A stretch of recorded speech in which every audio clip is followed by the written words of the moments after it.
Halo teman-teman, berjumpa lagi di video pembelajaran Selanur Cahaya Padang. Di video kali ini kita akan melanjutkan video selanjutnya, yaitu tentang sistem koordinasi. Sebelumnya di sistem koordinasi ini juga sudah kita pelajari tentang sistem saraf. Kalian boleh cek link sistem saraf itu di deskripsi daripada video ini. Nah, di video kali ini kita akan fokus membahas bagian dari sistem koordinasi, yaitu sistem endokrin. Langsung saja ya kita ke topiknya.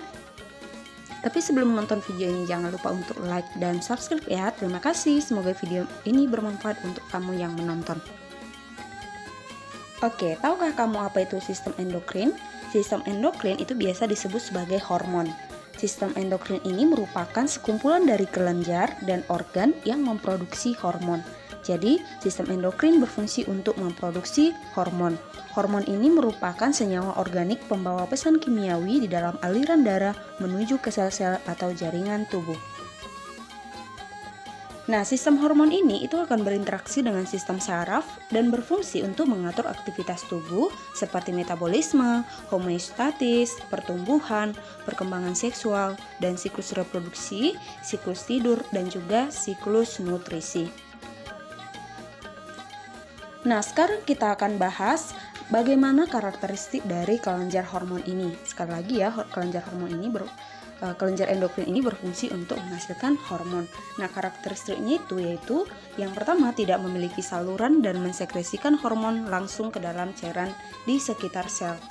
Yang kedua, menyekresi lebih dari satu jenis hormon kecuali kelenjar paratiroid. Ingat ya, kecuali kelenjar paratiroid.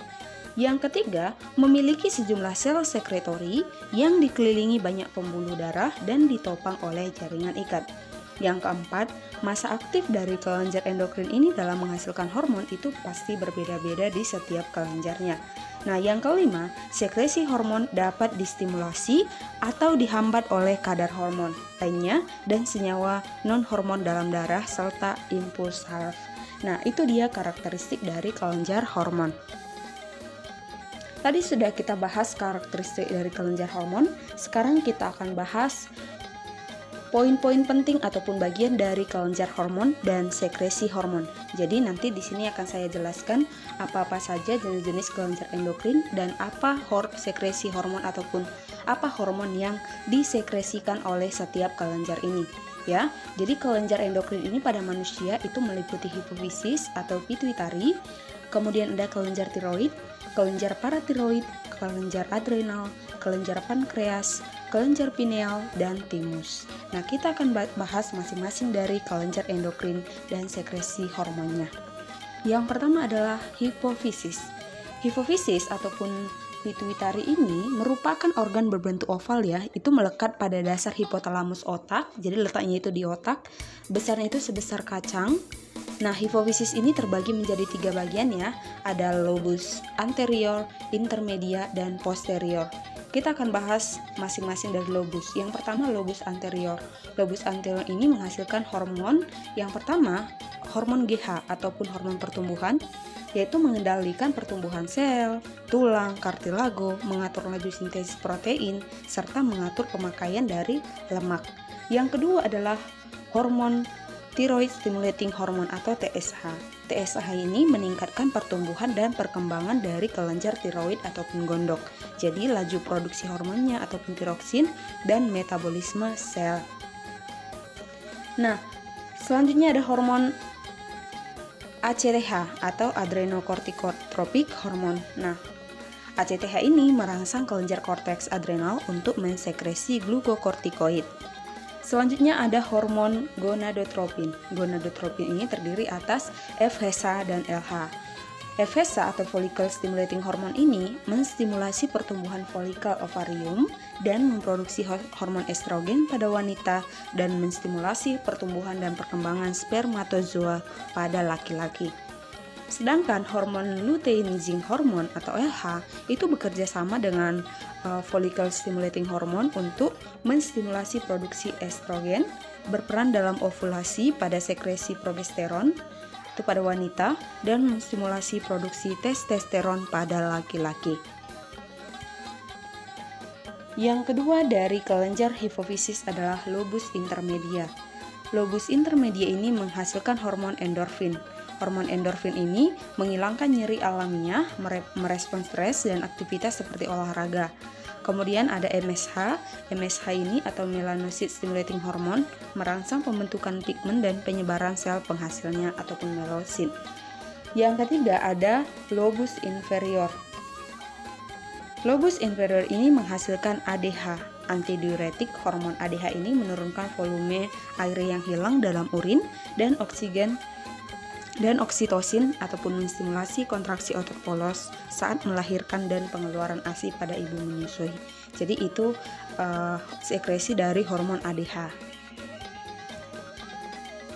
Oke, tadi sudah kita pelajari yang pertama hipofisis atau pituitari. Sekarang kita bahas kelenjar tiroid atau kelenjar gondok. Kelenjar tiroid ini menghasilkan hormon tiroksin. Tiroksin ini sekresinya meningkatkan laju metabolisme sel, menstimulasi konsumsi oksigen, dan meningkatkan pengeluaran energi panas. Yang ketiga ada paratiroid. Nah, kelenjar paratiroid ini tadi adalah kelenjar anak gondok.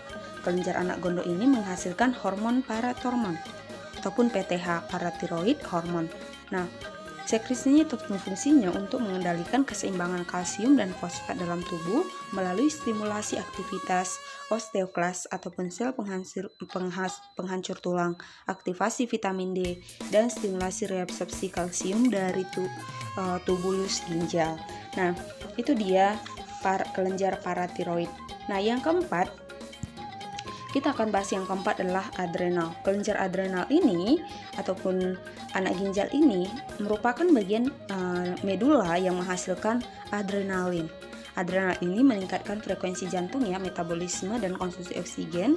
Nah, sedangkan ada noradrenalin atau norepinefrin ini meningkatkan tekanan darah dan menstimulasi otot jantung.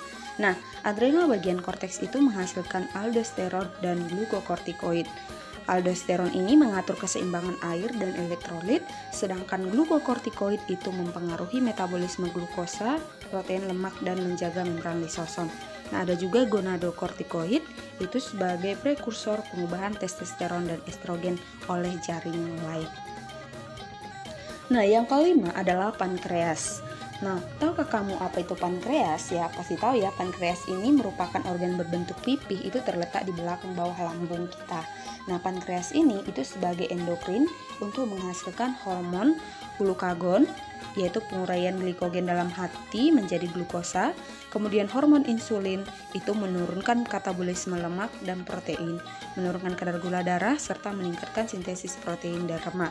Nah, sedangkan somatostatin itu penghalang hormon pertumbuhan dan penghambat sekresi glukagon dan insulin.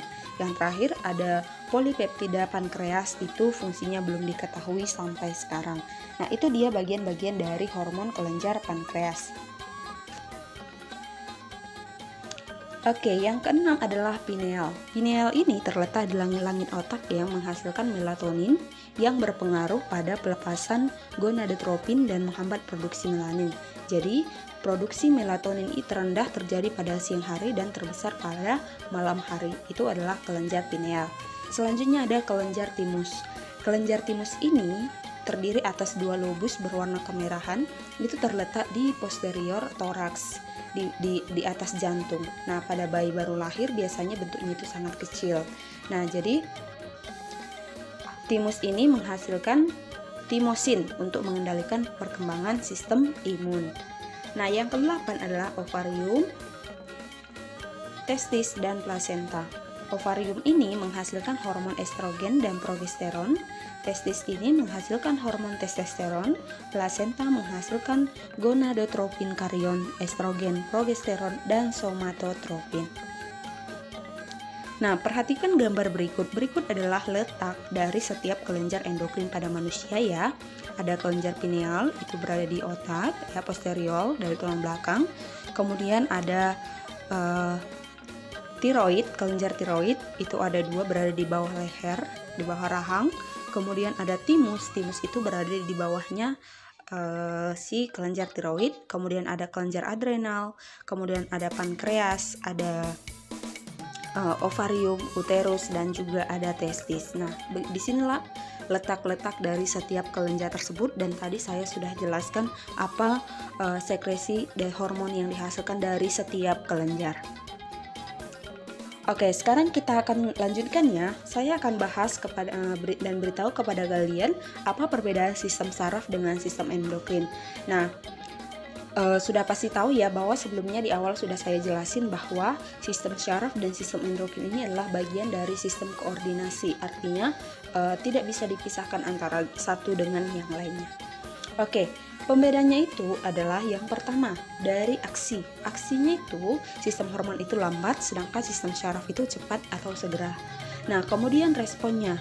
Kalau sistem hormon itu responnya tidak langsung, dia harus didistribusi lebih luas. Nah, sedangkan sistem saraf itu responnya secara langsung, distribusinya lebih sempit.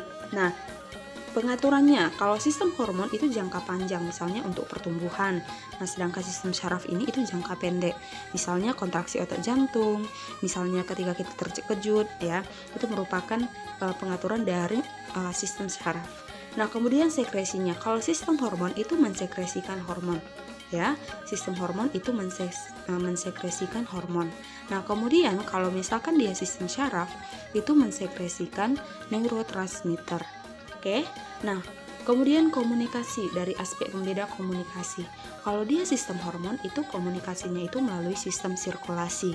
Nah, sedangkan kalau sistem saraf komunikasinya itu melalui antar neuron melalui sinapsis. Jadi kemarin juga sudah kita pelajari ya bagian-bagian dari neuron ataupun sel-sel saraf. Oke, dengan berakhirnya video kali ini, terima kasih sudah menonton video ini ya. Sampai jumpa di video-video selanjutnya. Jangan lupa untuk like dan subscribe. Terima kasih. Semoga video ini bermanfaat untuk kamu semua. Bye-bye.